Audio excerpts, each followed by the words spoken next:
A graça e a paz do Senhor Jesus sejam plenas em vossos corações. Bom dia! Deus abençoe você e sua família.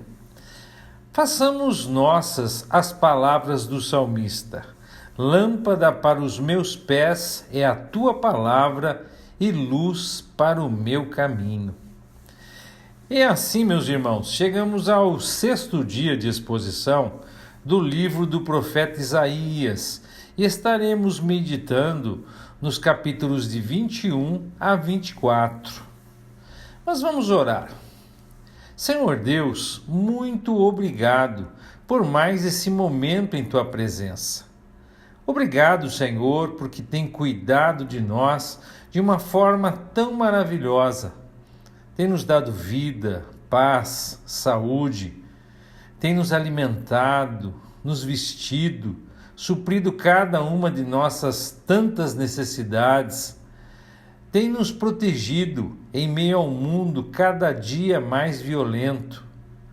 Pai querido, a lista de motivos para te agradecer é interminável, mas eu concluo te agradecendo por tão grande salvação que nos deste, pela alegria e pelo prazer de se sentir próximo a ti, pelo temor em te desagradar, de pensar, falar ou fazer algo que não te agrade.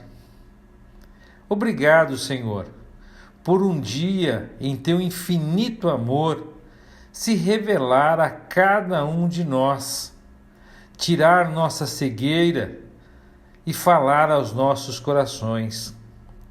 Por isso, eu te louvo e te dou graças, em nome de Jesus. Amém. Queridos, o capítulo 21 de Isaías contém uma profecia a respeito de diversas nações, particularmente da Babilônia. O capítulo descreve uma visão de uma destruição iminente para a Babilônia, retratada como um vigia anunciando a queda da cidade. Mas também se dirige a Edom, outra nação, alertando sobre uma época de devastação e turbulência. O capítulo pinta um quadro de caos e convulsão na região. O tema geral é o julgamento divino sobre as nações que agiram contra os caminhos de Deus.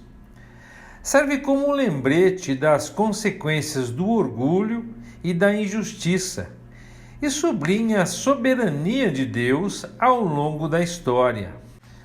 O capítulo 21 inicia-se com 3 profecias ou oráculos, trazendo más notícias para a Babilônia, Edom e a Arábia.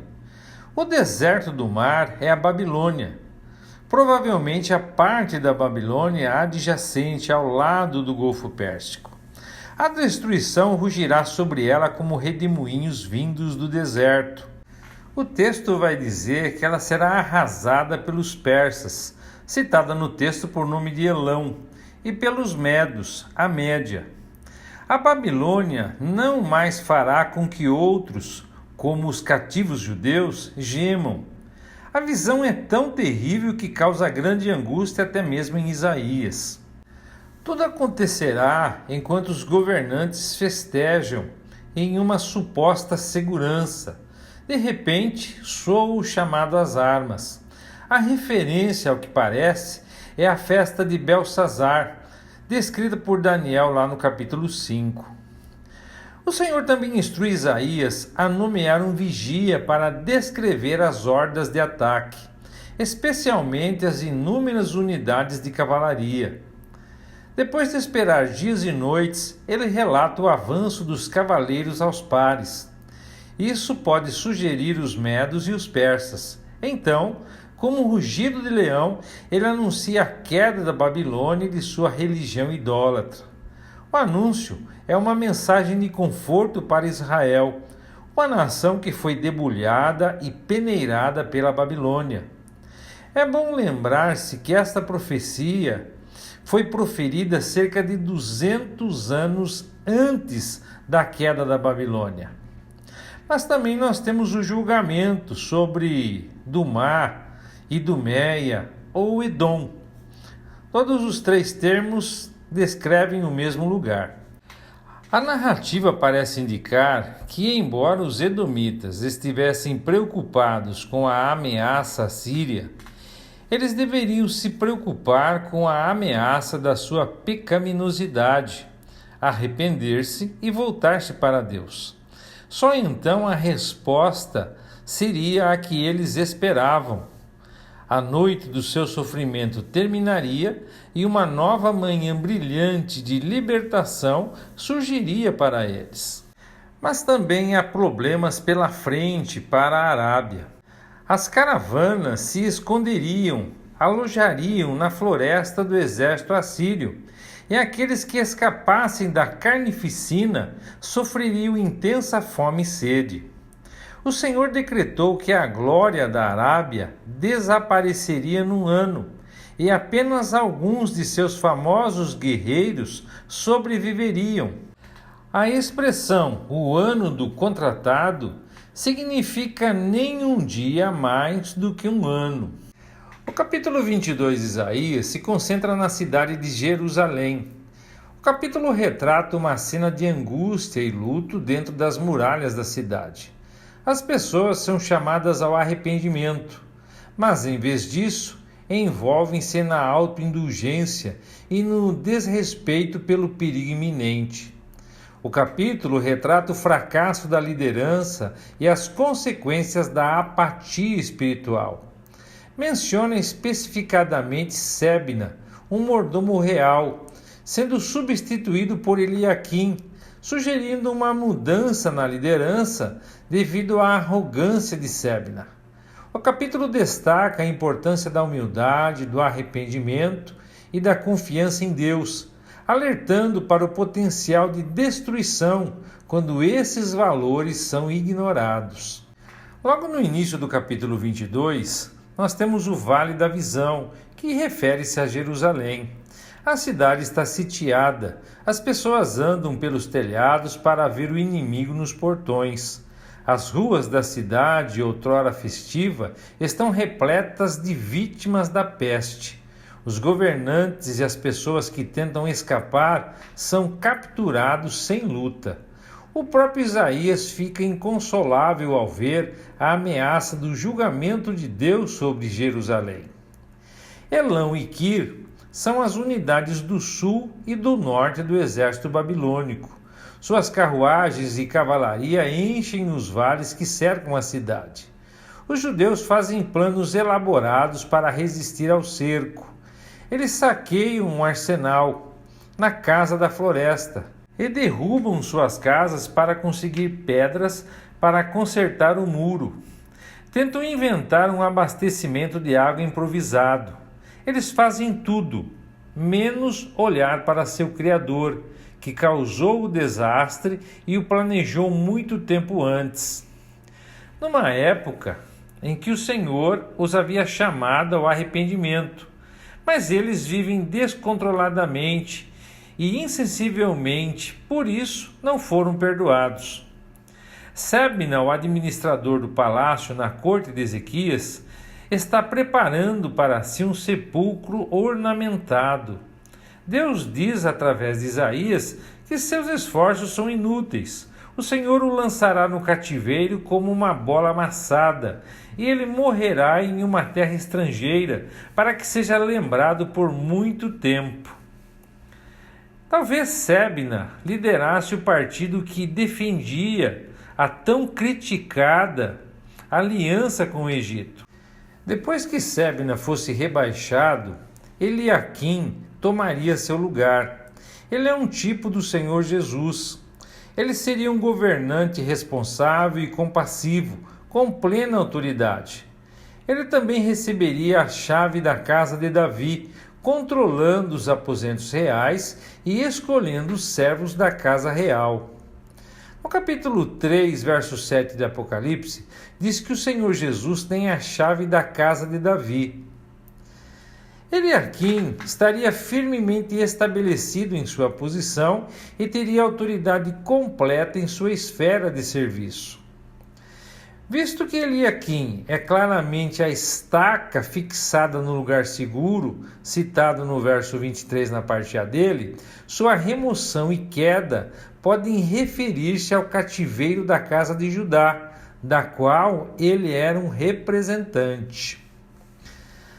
No capítulo 23 de Isaías, nós temos uma profecia contra a cidade costeira de Tiro.